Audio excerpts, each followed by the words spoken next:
संस्कारी बेटी। शालिनी की उम्र लगभग 28 साल की हो चुकी थी, लेकिन अभी तक उसकी शादी नहीं हुई थी। शालिनी के मम्मी पापा सरला और महेश जी ने कभी उसकी शादी के लिए कुछ ज्यादा कोशिश भी नहीं की।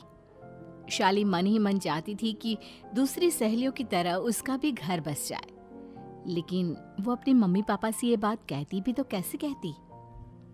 माँ जानती है, मेरी सहेली है ना शीतल, उससे बेटी हुई है, बड़ी प्यारी बच्ची है उसकी।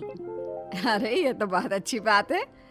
उसकी शादी भी तो 4 साल पहले हो गई थी ना। अब क्या करे बेटा, चाहते हैं तो हम भी यही है कि तुम्हारी शादी हो जाए, लेकिन कोई अच्छा लड़का मिलता ही नहीं। कोई बात नहीं मम्मी पापा, मैं जानती हूँ आप मेरे लिए बहुत अच्छा रिश्ता ढूंढना चाहते हैं, और अभी मेरी इतनी उम्र भी तो नहीं हुई है। अच्छा शालिनी बेटा, क्या है ना, मेरे पास नई साड़ी नहीं है और मुझे किटी पार्टी में जाना था, तो इस महीने तेरी तनख्वाह आ जाए तो एक नई साड़ी दिलवा देना बेटा। और बेटा मेरा मोबाइल भी थोड़ा पुराना हो गया है, 6 महीने से इसी को काम में ले रहा हूँ। एक नया मोबाइल ला देना बेटा। हाँ हाँ मम्मी पापा। और माँ, आप तनख्वाह की चिंता क्यों करती हैं? साड़ी तो मैं आपको कल ही दिलवा दूंगी। और रही बात आपकी मोबाइल की, तो मैं आज शाम को ही ऑफिस से लौटते वक्त ले आऊंगी। अरे भगवान सबको तुम्हारे जैसी बेटी दे, कितना ध्यान रखती है अपने मम्मी पापा का। पापा, आज आप दुकान नहीं जा रहे हैं क्या? वो क्या है ना बेटा, मेरे सर में जरा दर्द हो रहा है, इसलिए आज दुकान जाने का मन नहीं है। पापा दवाई ले लीजिए, और अगर हो सके तो चले जाइए। इस तरह दुकान बंद रहेगी तो ग्राहक आना बंद कर देंगे ना। अरे बेटा, तेरे पापा की अब उम्र हो चली है, और तू है ना हमारी कमाऊ बेटी, इतनी अच्छी नौकरी करती है, हमारा ख्याल रखती है, तेरे पापा को चिंता करने की क्या जरूरत भला है? ठीक है पापा, आप अपना ध्यान रखिए, मैं ऑफिस से लौटते वक्त आपका फोन ले आऊंगी। और माँ, आपकी साड़ी हम कल लेकर आएंगी। शालिनी के जाने के बाद क्या करे, शालिनी के लिए सच में कोई लड़का ढूंढकर उसकी शादी करवानी है क्या? अरे पागल हो गई हो क्या? वो शादी करके इस घर से चली गई तो हमारे खाने के लिए पैसे कहाँ से आएंगे?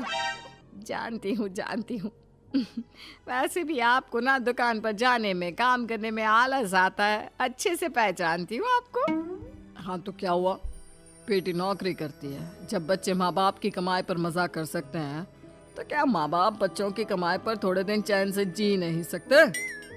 अरे वो तो हम जी रहे हैं ना, देखा ना हमारी बेटी एक ही बार में हमें मोबाइल और साड़ी दिलाने के लिए कैसे फट से तैयार हो गई।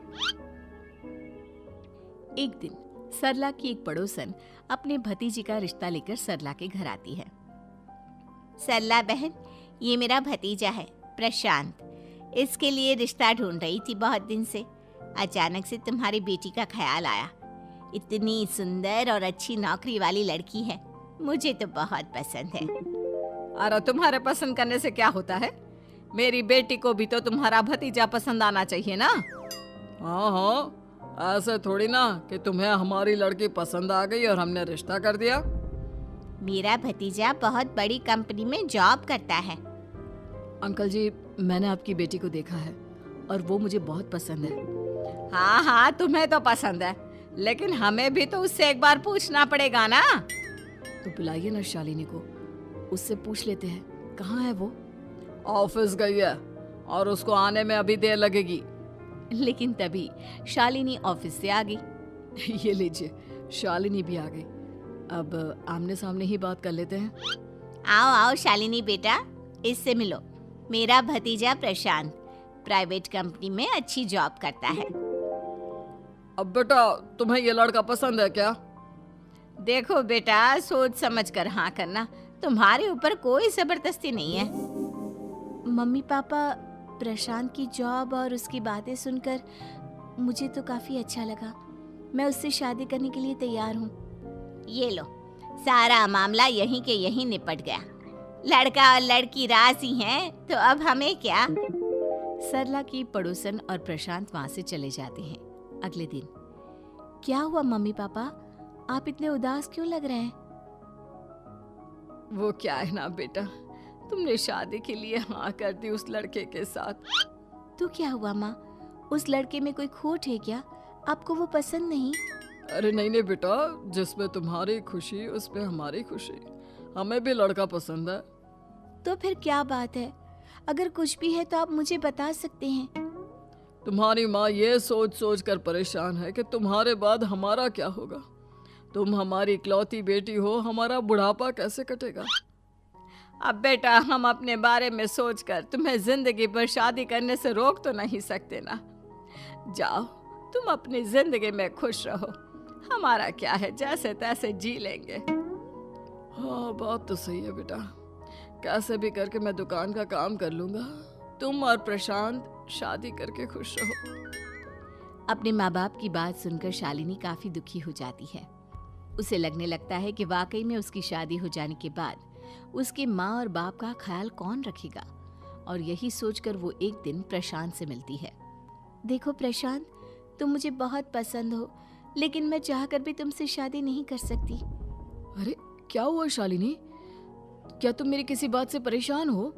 नहीं नहीं प्रशांत, मैं अपने माँ बाप की इकलौती संतान हूँ। अगर मैं भी शादी करके घर से चली गई तो उनका ख्याल कौन रखेगा, उनका खर्चा कौन उठाएगा। तो क्या तुम सारी जिंदगी शादी नहीं करोगी?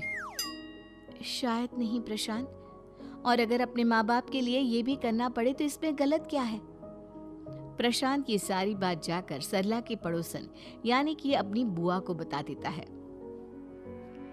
ये सरला तो बड़ी चालाक निकली। प्रशांत, वो अपनी बेटी के साथ खेल खेल रही है। कैसा खेल? आप क्या कहना चाहती हैं? अरे शालिनी बहुत सीधी और संस्कारी लड़की है, लेकिन ये सरला और महेश एक नंबर के चालाक। बुआ जी, आपकी बात सही है, लेकिन अपनी बेटी के साथ भला कोई क्यों चालाकी करेगा? वो तो मैं तुझे कल बताऊंगी। तो कल सुबह मेरे साथ शालिनी के घर चलना। और फिर अगले दिन।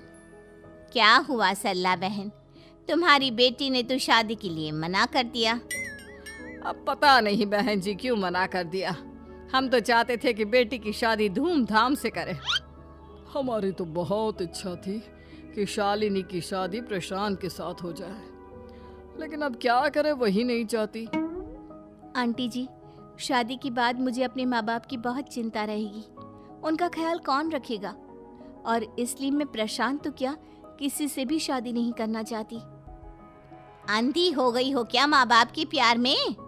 पहले जरा अपने माँ बाप से सच तो पूछ लो। कैसा सच? यही सच शालिनी, कि ये तुम्हारे सगे माँ बाप नहीं है और तुम इनके लिए सिर्फ पैसे कमाने का एक जरिया हो। अरे अरे, ये तुम क्या कह रही हो? सच ही तो कह रही हूँ भाई साहब। अब सीधे सीधे अपनी बेटी को अपनी सच्चाई बताओगे या फिर मैं कोई दूसरा तरीका निकालूं? हमें माफ कर दो शालिनी। वो क्या है ना, हमारी कोई औलाद नहीं थी और जब तुम छोटी थी तो हमने तुम्हें गोद ले लिया था। तो इस नाते तो मैं आपकी बेटी ही हुई ना। लेकिन तुम्हें गोद लेने का हमारा सिर्फ एक ही मकसद था कि बड़ी होकर तुम नौकरी करो और हमारे लिए पैसे कमाओ, क्योंकि तुम्हारे पापा को काम करने में बहुत आलस आता है। और ये सच है कि हम ही नहीं चाहते थे कि तुम्हारी कभी भी शादी हो।